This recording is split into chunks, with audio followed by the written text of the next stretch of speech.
Anda menyaksikan Nusantara Economic Updates dalam segmen Business Bites.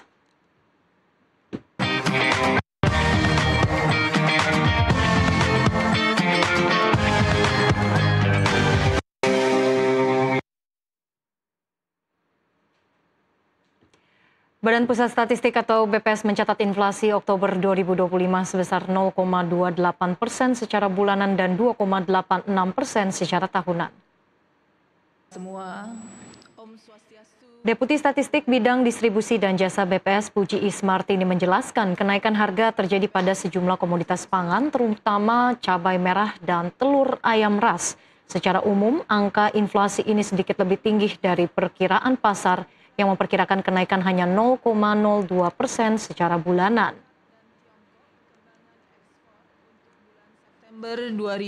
Pada Oktober 2025, terjadi inflasi sebesar 0,28% secara bulanan atau terjadi kenaikan indeks harga konsumen dari 108,74 pada September 2025 menjadi 109,04 pada Oktober 2025.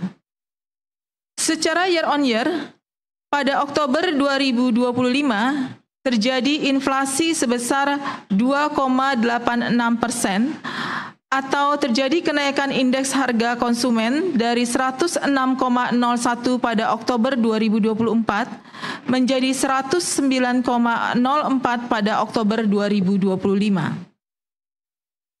Berdasarkan kelompok pengeluaran, inflasi tahunan ini utamanya didorong oleh kelompok makanan, minuman, dan tembakau yang mengalami inflasi sebesar 4,99% dan memberikan andil inflasi sebesar 1,43%. Komite Stabilitas Sistem Keuangan atau KSSK menyatakan sistem keuangan Republik Indonesia pada kuartal 3 tahun ini dalam keadaan aman dan tetap terjaga. Menteri Keuangan Purbayudi Sadewa menyampaikan meski terjaga stabil, pemerintah tetap mewaspadai resiko global yang mungkin terjadi. Dalam laporan pertemuan KSSK yang dilakukan pada 31 Oktober 2025 lalu, KSSK menyatakan sistem keuangan Republik Indonesia pada kuartal 3 2025 tetap terjaga. Menteri Keuangan Purbayudi Sadewa mengatakan meski stabilitas keuangan nasional tetap terjaga, pemerintah terus mewaspadai berbagai resiko yang terjadi di dunia global. Untuk itu, KSSK sepakat untuk memperkuat sinergi antar kementerian lembaga guna menjaga stabilitas keuangan nasional. Stabilitas sistem keuangan triwulan 3 tahun 2025 tetap terjaga dan mendukung pencapaian pertumbuhan ekonomi dengan terus mewaspadai berbagai risiko global.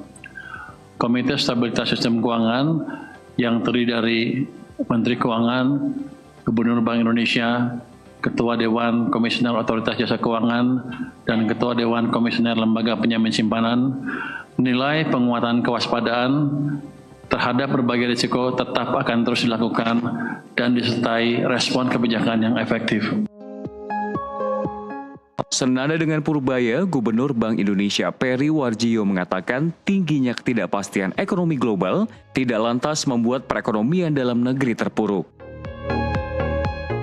Nilai tukar rupiah saat ini masih terkendali berkat kebijakan Bank Indonesia. Meski sebelumnya sempat melemah pada akhir Agustus lalu dan kembali menguat pada 31 Oktober sebesar Rp16.630 per dolar Amerika Serikat. Begitupun dengan cadangan devisa negara hingga akhir September yang tercatat sebesar 148,7 miliar dolar Amerika Serikat. Untuk itu, Peri menegaskan koordinasi erat antara pemerintah dan Bank Indonesia mampu meningkatkan pertumbuhan ekonomi Indonesia. Dalam kerangka koordinasi yang erat dengan pemerintah maupun dalam KSSK, Bank Indonesia terus memperkuat bauran kebijakan untuk mendukung pertumbuhan ekonomi dengan tetap menjaga stabilitas perekonomian sejalan dengan program-program prioritas pemerintah dalam Astra Cita di bawah kepimpinan Bapak Presiden Prabowo Subianto. kebijakan moneter Bank Indonesia diarahkan pada keseimbangan untuk menjaga stabilitas serta turut mendorong pertumbuhan ekonomi, pro-stability and growth. Sementara itu, kebijakan makro-prudensial dan sistem pembayaran tetap diarahkan untuk mendorong pertumbuhan ekonomi. Adapun sejumlah paket stimulus ekonomi yang digulirkan pemerintah sudah dilakukan, diantaranya 8 program akselerasi dengan total anggaran 15,7 triliun rupiah seperti program magang nasional, perluasan PPh pasal 2021 untuk sektor pariwisata hingga bantuan pangan periode Oktober hingga November. Dari Jakarta, Sela Rizky, Sebastian Pascal, jurnalis NTV melaporkan.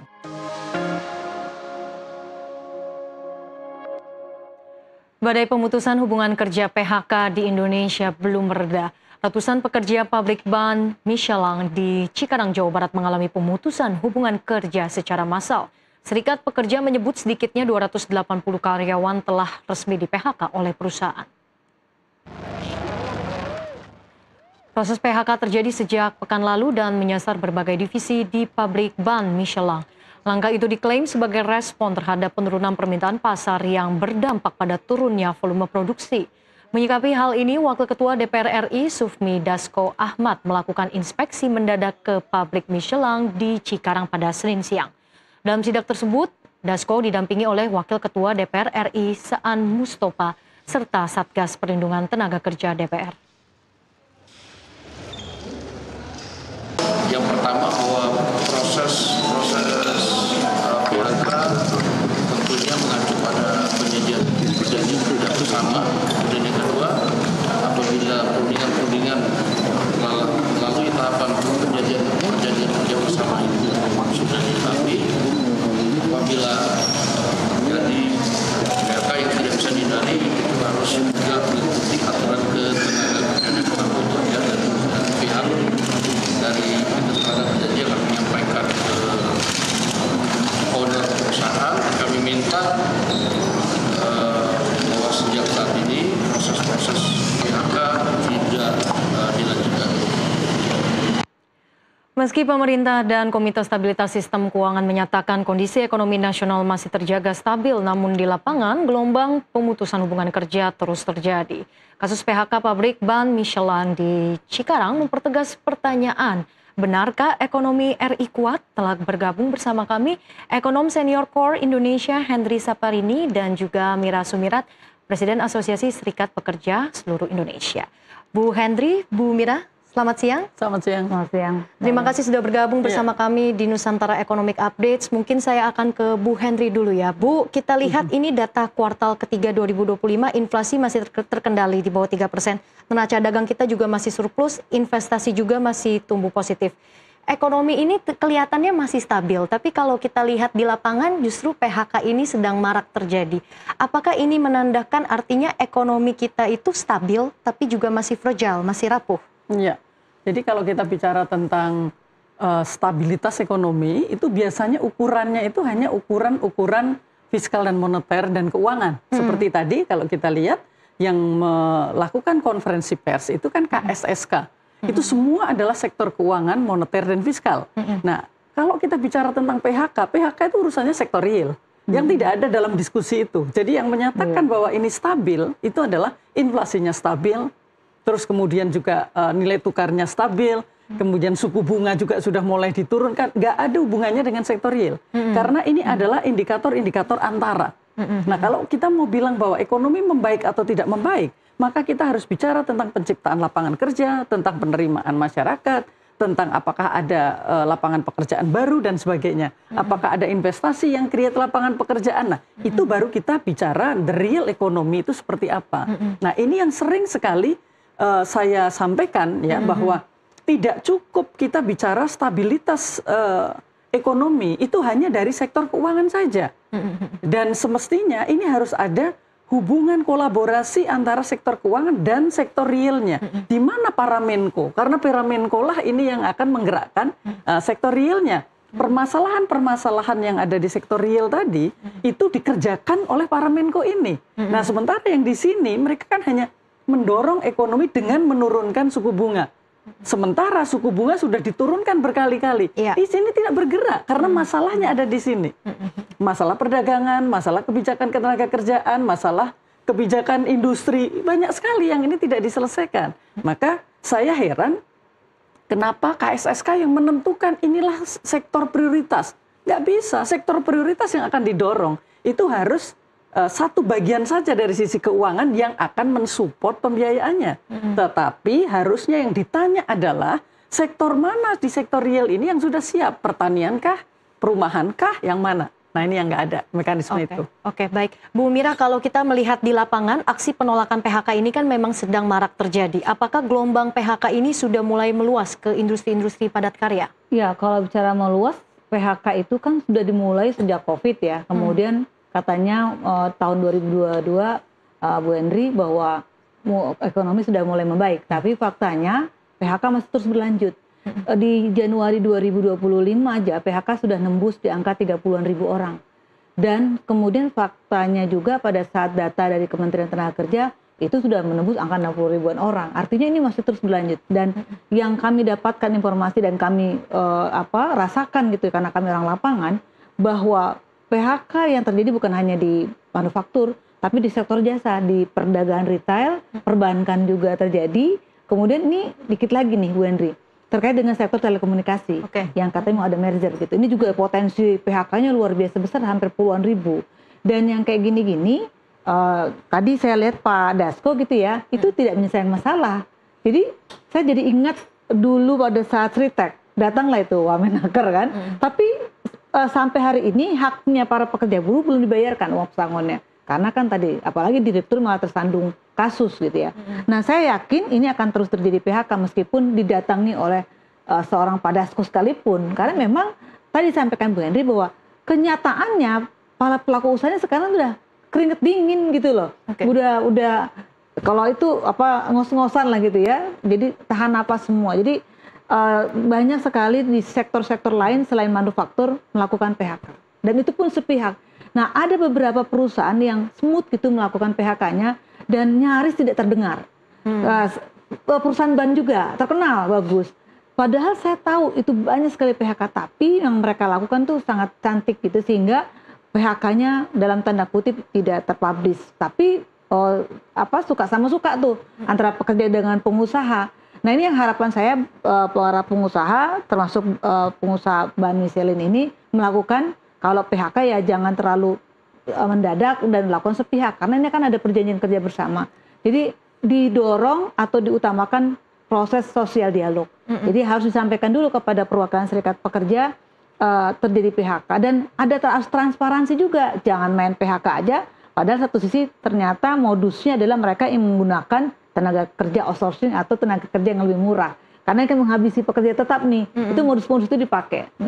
Oke, baik. Bu Henry, tadi Anda juga menyebut ya bahwa indikator data ekonomi makro kemudian dengan kondisi sektorial ini memang ada kaitannya, tapi ini sebetulnya terpisah, begitu ya Bu Henry. Nah, kita lihat juga bahwa investasi kan naik hampir 14%, tapi memang secara di lapangan serapan tenaga kerjanya ini menurun.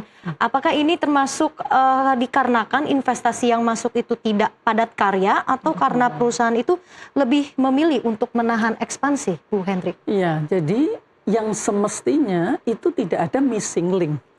Jadi antara makro stabilitas tadi dengan yang di lapangan. Jadi mestinya kalau dikatakan stabil, ekonomi membaik, maka realnya itu juga memang baik. Nah itu yang seharusnya. Tapi yang sekarang yang terjadi, kenapa jadi potretnya tidak sama? Harusnya ini potretnya satu. Itu yang pertama. Kemudian yang kedua, ini ada pertanyaan tadi adalah tentang investasi masih tumbuh. Investasi tumbuh 14% kira-kira ya sekarang ini. Tapi kalau kita lihat 50% lebih itu adalah mineral related. Apakah itu di hulunya ataukah itu ada di manufacture-nya. Nah, seperti tadi disampaikan, apakah itu create job? Apakah itu akan bisa memindahkan dari yang tadi PHK terus kemudian menjadi masuk di sektor yang baru? Ini kan karena kita sekarang ini investasinya itu kalau 50% lebih itu adalah ke sektor mineral dan yang ada terkait dengan mineral, ini PHK yang ada di sini tidak match dengan kualifikasi yang ada di sini. Betul. Jadi artinya investasi berjalan mungkin dengan lebih padat modal, padat teknologi, dengan mungkin supporting SDM-nya tidak dari kita. Tapi di sini tetap yang PHK tetap. Karena ini adalah sektor-sektor yang sekarang ini sangat kompetitif, sangat sulit untuk bisa bersaing. Kalau kita bicara tadi misalnya ada ban, ada aparel, ada baju, ini kan banyak negara-negara baru yang mereka masuk ke sektor itu. Nah jadi ini yang mestinya kan harus ada keseimbangan, ada upaya untuk bisa mendorong agar yang tadi mereka tersingkir, mungkin karena menggunakan teknologi tadi, pabrik-pabriknya tadi, atau tidak kompetitif, mereka akan tersalur kemana? Nah sekarang ini kan tersalurnya masalahnya ke informal sektor. Nah kalau kita ke informal sektor, akhirnya kita akan bicara terus daya belinya gimana? Nah itu jadi karena mereka tidak menjadi lebih baik, nggak better off gitu. Harusnya kalau mereka itu terjaga, nah, mereka akan bisa pindah ke sektor lain, walaupun mereka harus ada penyesuaian gitu. Tapi ini kan masalahnya sangat berbeda, tiba-tiba ke informal sektor yang tidak ada jaminan apapun gitu. Oke, baik. Sebetulnya kalau kita lihat investasi ini tertumbuh, tapi job creation-nya ini ya yang belum ada. Ini yang justru menjadi ironi ya, karena PHK juga masih marak terjadi. Bu, kita akan lanjutkan dialog kita. Dialog semakin menarik pemirsa, kami akan lanjutkan usai jeda berikut ini.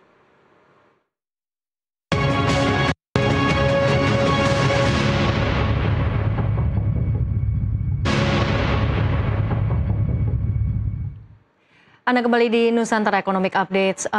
Kita akan lanjutkan kembali dialog kita. Bu Mira, mungkin kita melihat banyak sekali perusahaan yang melakukan PHK dengan alasan, ekonomi sedang melemah, daya beli sedang menurun.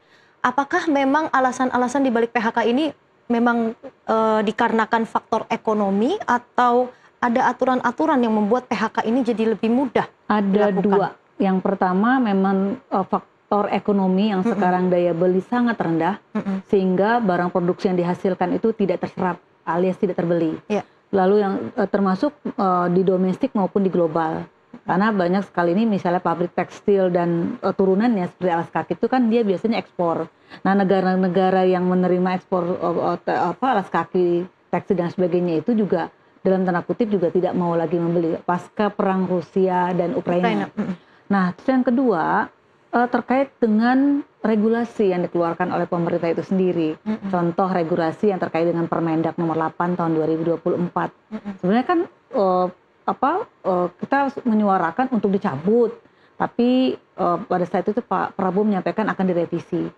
Artinya itu belum selesai tuh.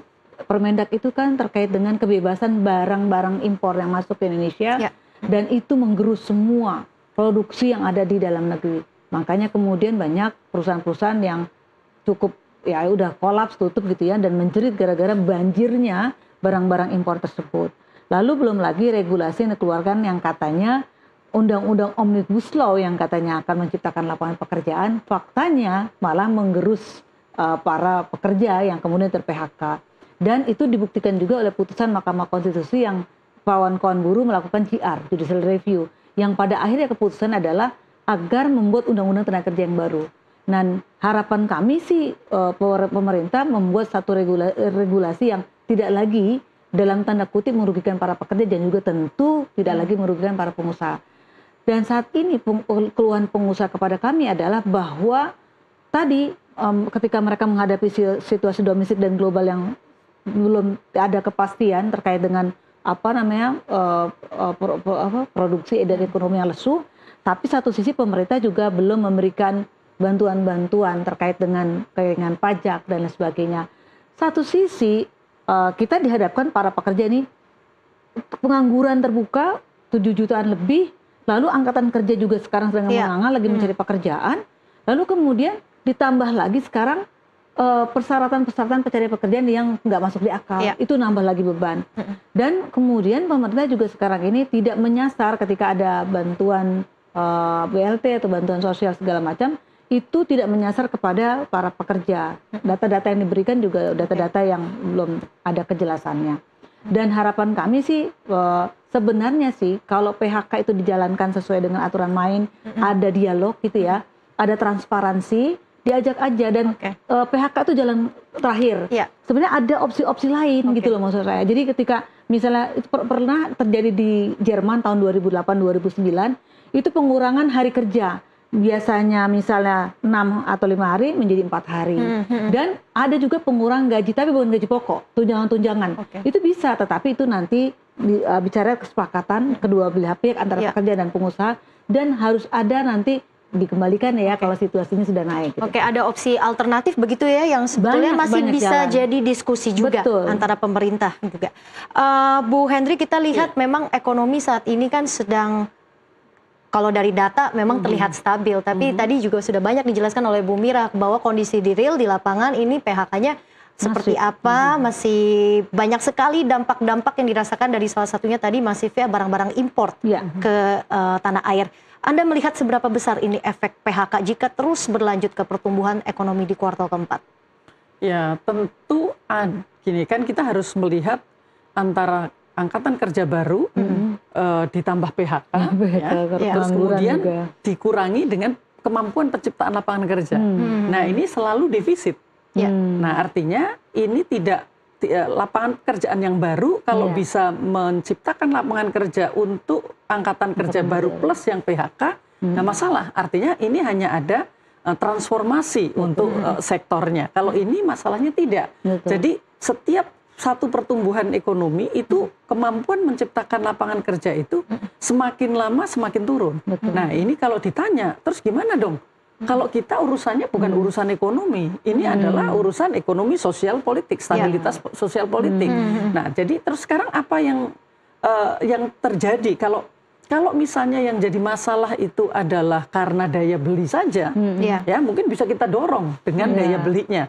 Tapi masalahnya sekarang ini ada juga kalau kita lihat tadi inflasi yang tinggi di level konsumen itu dari makanan, di mana semakin ke bawah kelompok bawah itu yang tadi terkena PHK, keranjang belanja mereka itu 70% adalah makanan.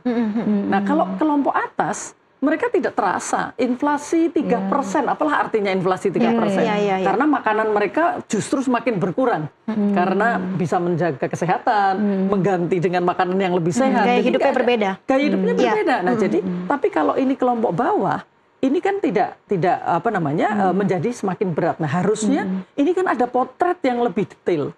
Jadi potret yang lebih detail, sebenarnya inflasi ini harus ditekankan. Kalau memang inflasi adalah karena makanan dan itu adalah makanan-makanan yang dikonsumsi oleh kelompok bawah, apa yang harus dilakukan? Dan itu tidak oleh kelompok KSSK tadi, tapi ini adalah kelompok-kelompok kementerian-kementerian teknis untuk melakukan segera. Kemudian sekarang kalau ada yang mungkin fenomena yang baru mungkin sekarang ini adalah inflasi di sisi produsen. Nah, kalau sekarang terjadi inflasi di sisi konsumen dan di produsen itu semakin sulit diselesaikan. Karena artinya dari sisi supply-nya itu yang memang semakin hari semakin mahal. Nah kalau daya belinya sedang turun, dari sisi produsen sudah tidak mampu lagi untuk menjaga harga jual atau jangankan menurunkan, menjaga aja susah. Sekarang sudah mulai menaikkan harga karena inflasinya. Nah artinya ada tekanan dari dua sisi. Begitu. Ada tekanan dari dua sisi. Bu Mira, Anda melihat jika memang ini PHK-nya sudah semakin meluas begitu ya, solusi apa yang memang harus dilakukan untuk bisa melindungi para pekerja ini? Yang pertama negara harus hadir. Itu harus pasti ya, negara hadir. Kalau saya sih lebih cenderung antisipasi. Jangan sampai terjadi baru ada reaksi kan gitu ya. Antisipasinya apa? Kan kementerian, terutama Kementerian Tenaga Kerja nih, harusnya kan punya dong yang namanya early warning system. Jadi harusnya ada peta dong bahwa ini sudah ada lampu hijau, lampu kuning, lampu merah. Nah ketika perusahaan sudah mulai lampu kuning, harus dong yang namanya kementerian atau juga lembaga terkait itu sudah mengantisipasi ini kenapa? Ini persoalannya apa? Apakah contoh misalnya, apakah ekspornya lesu, maka bantulah seperti apa dari sisi itu gitu. Tentu dari kementerian atau juga dari pemerintah. Jadi bukan nunggu kemudian ada terjadi PHK baru datang seperti pemadam kebakaran. Itu tidak menyelesaikan masalah. Lalu yang kedua, tadi kata Bu Hendri, ini sebenarnya nanti akan ada perubahan, ya sudah terjadi perubahan daripada sistem dari konvensional ke teknologi. Ya. Dan ini sejak 2017 lalu Bu, sudah mulai Baik, daripada otomatisasi. Nah, harus ada yang namanya upskilling, reskilling Upskilling, yang dilakukan oleh pemerintah. Kalau mengandalkan pekerja atau buruh melakukan upskilling atau reskilling, itu butuh biaya, mereka nggak ada uang gitu lah. Nah, kemudian juga Untuk beli makanan habis ya. Ya, baik, betul. baik. Nah, kemudian juga kalau mau usaha, mereka sekarang juga udah banyak yang memasuki usia fase kejenuhan bekerja. Mereka mau melakukan usaha pengembangan usaha, butuh modal, kasih bantuan modal dan juga keahlian untuk melakukan usaha. Baik, terakhir mungkin Bu Henry, kita melihat banyak sekali tadi solusi-solusi, opsi-opsi yang sudah disampaikan oleh Bu Mira. Menurut Anda intervensi apa yang perlu dilakukan lagi oleh pemerintah? Stimulus apa yang perlu dilakukan di tengah banyak sekali sekarang ini PHK yang sedang terjadi? Ya, jadi sekarang ini kita harus merubah mindset ya. Jadi seolah-olah stimulus itu adalah menggelontorkan anggaran. Padahal yang disebut stimulus ekonomi itu yang non anggaran, non budget itu banyak sekali. Tadi merubah berbagai kebijakan, memudahkan, lebih fleksibel di dalam mengelola tenaga kerja. Terus kemudian juga merubah kebijakan-kebijakan perdagangan yang menghambat.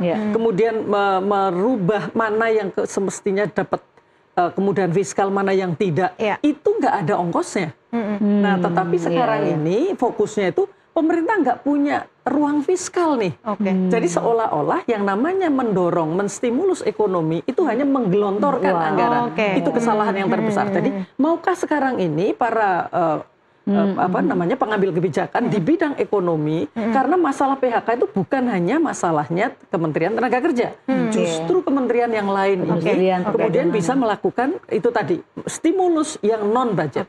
Oke, berarti harus ada sinergi kolaborasi antara kementerian dan juga pemangku kepentingan begitu ya di dalam hal ini ada pemerintah. Harus ada optimalisasi dalam hal transmisi stimulus itu tadi ya begitu ya.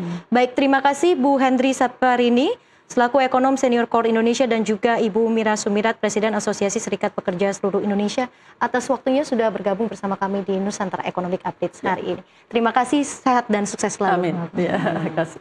Ya pemirsa, dialog tadi juga sekaligus menutup perjumpaan kita hari ini. Saya Leng Gracia pamit undur diri, sampai jumpa.